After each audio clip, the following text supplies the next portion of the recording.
hari kedua masa tenang ya, Panwaslu di sejumlah daerah menertibkan alat peraga kampanye. Penertiban seharusnya dilakukan tim sukses kedua pasangan Capres dan Cawapres.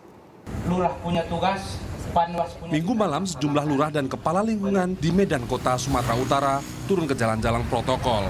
Mereka tertibkan alat peraga kampanye yang masih terpasang. Penertiban dilakukan secara bertahap. Targetnya 8 Juli besok, area dan fasilitas publik bersih dari alat peraga kampanye. Tidak ada personel Satpol PP yang mendampingi. Namun petugas Panwaslu Kota Medan, TNI dan Polri ikut mengawasi penertiban. terhitung mulai masa tenang, kita melaksanakan penertiban seluruh alat peraga kampanye sesuai dengan tahapan Pilpres.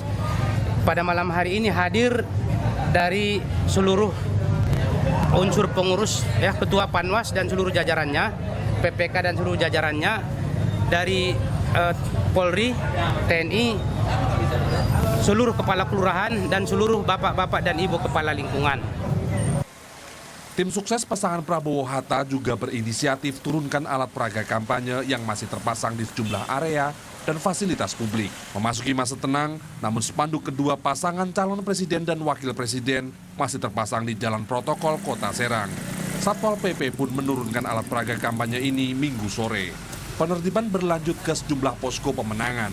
Namun, tak satu pun tim sukses kedua pasangan berinisiatif turunkan alat peraga kampanye. Penertiban alat peraga kampanye Pilpres karena memang sudah masa tenang, jadi semua alat peraga yang ada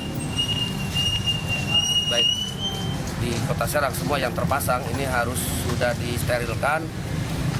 Ini batas waktu sampai tanggal 7. Di Cimahi, Jawa Barat, 136 personel Satpol PP, KPU, dan dinas terkait tertibkan alat peraga kampanye Minggu siang.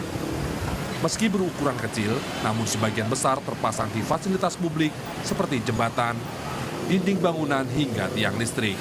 Namun hingga hari kedua masa tenang, tim sukses kedua pasangan belum menurunkan alat peraga kampanye. Para partai-partai, para pendukung, ya mestinya mereka yang menurunkan atribut kampanye itu secara sadar sendirilah.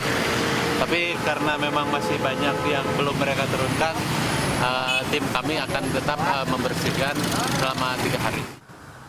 Tanggal 6 hingga tanggal 8 Juli merupakan masa tenang.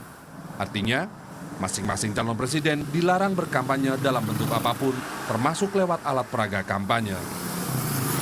Tim Liputan melaporkan untuk NET.